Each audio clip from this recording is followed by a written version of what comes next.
Hi అండి. ఏంటి అక్క పొద్దున్నే కుక్కర్ ముందేసి కూర్చుంది, ఏముంది ఏంటి దాంట్లో అనుకుంటున్నారా?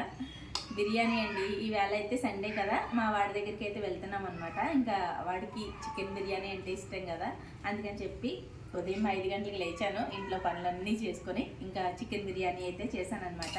చికెన్ ఫ్రై పీస్ బిర్యానీ అయితే చేశాను, ఇంకా కర్రీ పని లేకుండా సింపుల్గా చికెన్ ఫ్రై పీస్ బిర్యానీ అయితే చేస్తానమాట. ఇంకా ఇప్పుడైతే బాక్స్లో పెట్టుకొని మేమైతే మా వాడి దగ్గరికి వెళ్తున్నాము. కొంచెం తొందరగా వెళ్తే ఎక్కువ టైం స్పెండ్ చేయొచ్చు కదా అని చెప్పి తొందరగా అయితే బయలుదేరుతున్నాం అనమాట. అక్కడ అవుటింగ్ ఇస్తే బయటికి తీసుకెళ్ళి సరదాగా చుట్టూరు తిప్పేసి, అంటే రాజమండ్రి డీమార్ట్కి అయితే తీసుకెళ్ళి కొంచెం అటు ఇటు తిప్పేసి మళ్ళీ ఈవినింగ్ దేబెట్టేసి ఇంటికైతే వచ్చేస్తామన్నమాట.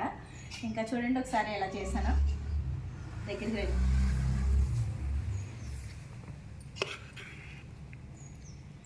ఇంకా మా వాడి కోసమనే కాదు, అక్కడ పిల్లలు ఎవరైనా ఉంటారు కదా, పేరెంట్స్ రాని పిల్లలు అది ఉంటారు కదా, మా వాడి ఫ్రెండ్స్ అది, వాళ్ళు కూడా తింటారు కదా అని చెప్పి కొంచెం ఎక్కువ పట్టుకెళ్తున్నాను అనమాట. టేస్ట్ అయితే బాగుంది. నేను కాదు, మీ లక్ కూడా చెప్పింది. ఫస్ట్ చేసిన వెంటనే టేస్ట్ చేసేసి చాలా బాగుందమ్మా అని చెప్పింది అనమాట. రెసిపీ అయితే లాంగ్ వీడియోలో అప్లోడ్ చేస్తాను. మీరైతే ప్లీజ్ వీడియోని లైక్ చేసి సబ్స్క్రైబ్ చేసుకోండి. బాయ్.